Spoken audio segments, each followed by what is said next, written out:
ஓம் அகிலாண்டேஸ்வரியே போற்றி, அகிலத்தை ஆள்பவளே போற்றி போற்றி. நல்லதே நினைப்போம், நல்லதே விதைப்போம். அம்மன் அருள்வாக்கு குழந்தைகளுக்கு இந்த அம்மன் தாயின் ஆசீர்வாதங்கள் எப்பொழுதுமே முழுமையாக கிடைக்கும். அதிர்ஷ்டசாலியானால் இன்று இரவுக்குள் எப்படியேனும் என் வாக்கினை நீ கேட்டு விடுவாய். இது சாதாரண வாக்கு கிடையாது. என் பிள்ளையின் வாழ்க்கையை புரட்டி போடக்கூடிய அதிசக்தி வாய்ந்த வாக்கு அல்லவா? என் பிள்ளையே, அம்மாவினுடைய வாக்கு ஒவ்வொன்றும் உன் வாழ்க்கையில் நல்ல மாற்றங்களை ஏற்படுத்தி கொண்டிருக்கின்றது என்பது உண்மைதானே? நான் உன் வாழ்க்கைக்குள் வந்துவிட்ட பிறகு என் பிள்ளை நீ அனுபவிக்கின்ற கஷ்டங்கள் எல்லாம் கொஞ்சம் குறைந்து இருப்பது உண்மைதானே? என் பிள்ளையே, அதுவெல்லாம் இல்லை என்று ஒரு நாளும் உன்னால் சொல்லிவிட முடியாது. எல்லா சூழ்நிலைகளிலும் இருந்து என் பிள்ளை தப்பித்து வந்து விட்டாய். இன்னமும் சில பிரச்சனைகள், சில கஷ்டங்கள் என்று உன் வாழ்க்கையில் இருக்கின்றது. அதற்கு அம்மா உறுதுணையாக இருந்து சரி செய்து கொடுப்பாள் என்ற நம்பிக்கை உனக்குள் இருக்கின்றது அல்லவா? இந்த நம்பிக்கை ஒன்று போதும். என் பிள்ளையே, இந்த வாழ்க்கையில் நல்ல நிலைக்கு நீ வந்து விடுவாய். என் பிள்ளையே, அம்மா சில நேரங்களில் அதிசக்தி வாய்ந்த வாக்கினை உனக்கு தரும் பொழுது அதை நீ மனதார பெற்றுக்கொள்ள வேண்டும். ஏனென்றால் இந்த வாக்கில் இருந்து கூட உனக்கு நல்ல வாழ்க்கை கிடைத்துவிடும். என் தங்கமே, எத்தனை பெரிய கஷ்டங்கள் வந்தாலும் கண் கலங்கி நின்று விடாதே. வாழ்க்கையினுடைய யதார்த்தத்தை புரிந்துகொள். என் பிள்ளையே, யதார்த்தம் என்பது என்ன தெரியுமா? உன்னால் அந்த விஷயங்களை மாற்ற முடியாது. அது நடந்தே தீரும். அது போன்ற விஷயங்களின் மீது என் பிள்ளை தேவையில்லாமல் உன்னுடைய கவனத்தை செலுத்தி உன்னுடைய நல்ல நேரத்தை வீணடித்து விடாதே. என் பிள்ளையே, இந்த வாழ்க்கையில் உனக்கு நான் தர வேண்டும் என்று நினைக்கின்ற விஷயங்கள் ஏராளம். அதில் கொஞ்சம் கொஞ்சமாக நீ பெற்றுக்கொண்டே இருக்கின்றாய். என்னவென்று தெரியுமா? அம்மா, என்னிடத்தில் செல்வம் இல்லை, வசதி இல்லை என்று நீ சொல்கின்றாய் அல்லவா? உன்னிடத்தில் இருக்கின்ற மிகப்பெரிய செல்வமே உன்னுடைய அறிவுதான். அதை சரியான நேரத்தில் சரியான இடத்தில் என் குழந்தை நீ பயன்படுத்த வேண்டும். என் தங்கமே, அதுபோல உன்னிடத்தில் இருக்கின்ற அதிக பலம் வாய்ந்த செல்வம் என்ன தெரியுமா? அது உன்னுடைய பொறுமை. நீ எத்தனை பொறுமையாக இருக்கின்றாயோ அத்தனை சிறப்பாக உன் வாழ்க்கை மாறும். என் தங்கமே, இந்த வாழ்க்கையில் உனக்கு மிக சிறந்த பாதுகாப்பாக இருக்கக்கூடிய விஷயம் உண்மை. நீ உண்மையை மட்டுமே பேசிக்கொண்டு இருப்பதனால் இன்று வேண்டுமானால் மற்றவர்கள் கண்களுக்கு உன்னை பார்க்க வேடிக்கையாக தோன்றலாம். ஒரு நாள் வரும், உண்மை மட்டும்தான் அங்கே நிலைத்து நிற்கும் என்பதை நீ மறந்து விடாதே. என் தங்கமே, உன் வாழ்க்கையில் உனக்கு கிடைத்திருக்கின்ற மிகவும் அற்புதமான மருந்து என்ன தெரியுமா? அந்த மருந்துதான் உன்னிடத்தில் இருக்கின்ற அந்த புன்னகை. என் குழந்தையே, இந்த புன்னகை எப்பொழுதும் உனக்குள் இருந்து கொண்டிருக்குமானால் நிச்சயமாக என் குழந்தைக்கு வாழ்க்கையில் தேவையில்லாத விஷயங்கள், தேவையில்லாத கஷ்டங்கள் உன்னை அதிகமாக துன்புறுத்தி விடாது. எப்பொழுதுமே என் குழந்தை நீ புன்னகித்து கொண்டே இருக்க வேண்டும்.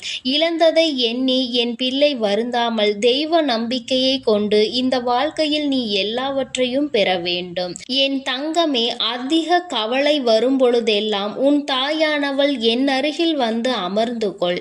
என்னை நினைத்து தியானம் செய். 5 நிமிடம் உன் மனதை ஒருநிலைப்படுத்து. இந்த தாயானவள் உன் கண் முன்னால் நிச்சயமாக வந்து நிற்பேன். ஒருமித்த மனதோடு அமைதியாக என்னை பார்த்து கொண்டே இரு. நிச்சயமாக என் குழந்தையின் வாழ்க்கையில் இந்த தாயானவள் ஒரு அதிசயத்தை நடத்தி காட்டுவேன். என் பிள்ளையே, இந்த தாயினுடைய அதிசயத்தை நீ முழுமையாக கண்டதில்லை. அவ்வப்பொழுது கொஞ்சம் கொஞ்சமாக கண்டு கொண்டிருக்கின்றாய். ஆனால் இது போன்று எப்பொழுதும் என்னை நீ நினைத்து நீ தியானிக்கும் பொழுது மிக விரைவாகவே உன் வாழ்க்கையில் அதிசயங்களையும் அற்புதங்களையும் நீ கண்டு விடுவாய். என் தங்கமே, எது வந்தாலும் வாழ்க்கையில் எதிர்த்து நின்று போராடக்கூடிய சூழ்நிலை இருக்கும் பொழுது அதை நீ சரியாக பயன்படுத்தி கொள்ள வேண்டும். வாழ்க்கையில் நடப்பது அனைத்துமே நன்மைக்கு தான் என்பதை நீ நம்ப வேண்டும். என் தங்கமே, இன்று நான் உனக்கு சொல்கின்ற இந்த ஒரு விஷயத்தை நீ கவனமாக கேட்டுக்கொள். வாழ்க்கையில் எது முக்கியமோ முக்கியம் இல்லை இல்லையோ, சேமிப்பு என்பது மிகவும் முக்கியம். என் தங்கமே, சேமித்து வைப்பது வறுமையில் பயனளிக்கும். சேர்த்து வைத்த புண்ணியம் உனக்கு எப்பொழுதும் துணை நிற்கும். அதனால் எப்பொழுதுமே ஒரு சிறு தொகையையாவது நீ சேமிக்க பழகு. இந்த சேமிப்பு உன்னிடத்தில் எதுவும் இல்லாத பொழுது உனக்கு மிகப்பெரிய அளவில் கை கொடுக்கும் என்பதனை மறந்து விடாதே. அதுபோல புண்ணியங்கள் செய்வதற்கு வாய்ப்புகள் கிடைத்துவிட்டது என்றால் என் பிள்ளை, நீ அதிக புண்ணியங்களை செய்து வா. நிச்சயமாக என் குழந்தைக்கு வாழ்க்கையில் நல்லது நடந்தே தீரும். என் குழந்தையே, நீ விரும்பியதை மற்றவர்களுக்கு கொடுக்க வேண்டும். இதன் பொருள் என்ன தெரியுமா? நீ ஒருவரிடத்தில் மரியாதையை எதிர்பார்க்கிறாய் என்றால் அந்த மரியாதையை முதலில் நீ அவர்களுக்கு கொடுக்க வேண்டும். அவர்கள் எதிர்பார்ப்பதற்கு முன்பாகவே அந்த மரியாதையை நீ அவர்களுக்கு கொடுத்து விட்டாய் என்றால் நிச்சயமாக உனக்கான விஷயங்கள் எல்லாம் உன்னை தேடி வந்துவிடும்.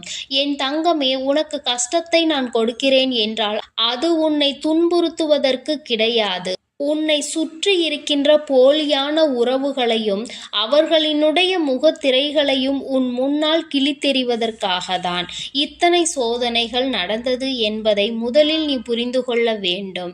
என் தங்கமே, உன்னுடைய தேவைக்கு அதிகமாக உன்னிடத்தில் எது இருந்தாலும் அது அனாவசியமாக மாறிவிடும். அது அதிகாரமாக இருக்கலாம், இல்லை செல்வமாக கூட இருக்கலாம், ஏன் அன்பு, வெறுப்பு, பசியாக கூட இருக்கலாம். அம்மா சொல்வது புரிகின்றதா? அதிகாரம் என்பது தேவைக்கு தான் இருக்க வேண்டும், அளவுக்கு மிஞ்சி இருக்கக்கூடாது. அன்பு என்பதும் அப்படிதான். வெறுப்பு வாழ்க்கையில் எப்பொழுது யார் மீது காட்ட வேண்டும் என்பதில் தெளிவாக இருக்க வேண்டும். என் தங்கமே, இவை எல்லாவற்றையும் நீ சரியாக புரிந்து கொண்டு வாழத் தொடங்கினாலே போதும். வாழ்க்கையில் பிரச்சனைகளை உன்னால் எளிதாக எதிர்கொண்டு விட முடியும். என் தங்கமே, நீ எந்த அளவிற்கு வாழ்க்கையில் மிக உயர்ந்த இடத்தை அடைய விரும்புகின்றாயோ அந்த அளவுக்கு பலரின் அர்த்தமற்ற பேச்சுக்களுக்கும் பலரின் அர்த்தமற்ற வார்த்தைகளுக்கும் என் பிள்ளை நீ நிச்சயமாக ஆளாக வேண்டியிருக்கும். அதை தாங்கிக் கொண்டு கடந்து வரதான் வேண்டும். உன் மீது உனக்கு தன்னம்பிக்கை என்றும் வீண் போகாமல் இருக்க வேண்டும். அப்படி நீ இருப்பாயானால் அதற்கு பலன் உனக்கு நிச்சயமாக கிடைக்கும். ஒரு நல்ல செய்தி விரைவில் உன்னை வந்து சேரும். உன்னுடைய உள்ளமும் உன்னுடைய இல்லமும் மகிழ்ச்சியடைய போகின்றது. என் தங்கமே, உனக்கான நேரம் துவங்கிவிட்டது. இனி உன்னுடைய வாழ்க்கையில் எப்பொழுதும் சந்தோஷம்தான் நிலைத்து நிற்கும். நீ எதிர்பார்த்தது போல உன் வாழ்வும் அமையும். என்னுடைய அருளும் உனக்கு முழுமையாக கிடைக்கும். வாழ்க்கையில் எல்லாவற்றையும் புரிந்து கொண்ட பிறகு உனக்கு கஷ்டம் என்பது சற்று தொலைவாக சென்றுவிடும். ஆரம்பத்தில் உனக்கு அது தோன்றலாம், நம் அருகில் இருக்கிறது போல. நாட்கள் செல்ல செல்ல நிச்சயமாக அதையெல்லாம் உன்னால் எளிதில் வெளிக்கொண்டு வர முடியும். என் தங்கமே, நீ நினைத்தது எல்லாம் உன்னுடைய வாழ்க்கையில் உனக்கு நிச்சயமாக நடக்க வேண்டும் என்றால் என் பிள்ளையே, நீ இந்த வாழ்க்கையில் அடைய நினைத்த ஒவ்வொரு விஷயங்களையும் தெளிவாக அடைந்து விட வேண்டும். நான் உன்னை எந்த நேரத்திலும் கைவிட மாட்டேன். நிழலாக என்றும் உனக்காக நீ செல்கின்ற இடமெல்லாம் ஏதாவது ஒரு ரூபத்தில் இந்த தாயானவள் உனக்கு துணையிருப்பாள் என்பதை மட்டும் நீ மறந்து விடாதே. என் தங்கமே, நிச்சயமாக இனி உன் வாழ்க்கையில் நடப்பது எல்லாம் இந்த தாயானவளினுடைய அன்போடு நல்லபடியாக நடக்கும். என் அன்பு பிள்ளைக்கு இந்த தாயினுடைய ஆசீர்வாதங்கள் எப்பொழுதும் முழுமையாக கிடைத்து கொண்டே இருக்கும். என் தங்கமே, அதனால் நீ எதற்காகவும் கலங்காதே, எதை நினைத்தும் வருந்தாதே. நீ நல்லதையே நினைத்தால் உன் வாழ்வில் எல்லாம் உனக்கு நல்லதாக மட்டுமே நடக்கும். என் அன்பு பிள்ளைக்கு இந்த அம்மன் தாயின் அன்பும் ஆசீர்வாதமும் முழுமையாக கிடைக்கும். ஓம் அகிலாண்டேஸ்வரியே போற்றி, அகிலத்தை ஆள்பவளே போற்றி போற்றி.